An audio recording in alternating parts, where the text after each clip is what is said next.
démembrement de propriété consiste à répartir des droits sur un bien entre l'usufruitier et le nu propriétaire. Pour bien comprendre, la pleine propriété, elle est composée de 3 droits. On a le fructus, c'est le droit de percevoir les fruits. On a l'usus, le droit d'user du bien, donc le droit de l'utiliser.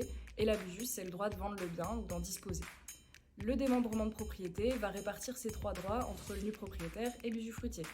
L'usufruitier, il va pouvoir user du bien, donc usage, et percevoir les fruits, donc le louer, le mettre en location et en avoir les fermages ou les loyers. Le nu propriétaire, il va pouvoir vendre le bien avec l'accord de l'usufruitier.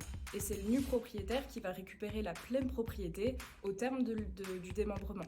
Donc lorsque l'usufruitier décède ou lorsque l'usufruit s'éteint, s'il avait une durée fixe. La valeur de la nue propriété et de l'usufruit peut être déterminée selon 2 méthodes. On a pour l'usufruit viager la méthode fiscale qui consiste à suivre le barème fixé par l'administration fiscale et qui dépend de l'âge de l'usufruitier. Et on a l'évaluation économique qui tient compte des revenus perçus sur la durée du démembrement. En cas d'usufruit à durée fixe, on retrouve les 2 méthodes. On a un barème fixé par l'administration fiscale en fonction de la durée du démembrement et on a la valeur économique qui est déterminée en fonction des revenus perçus lors du démembrement. La répartition des charges entre les propriétaires et usufruitiers, elle est déterminée par la loi, mais elle peut aussi faire l'objet d'une convention. Lorsque le démembrement prend fin, il n'y a pas de fiscalité supplémentaire. C'est là l'un des intérêts concrets de l'utilisation du démembrement de propriété. Les conseillers en gestion de patrimoine sont là pour vous accompagner dans vos réflexions futures.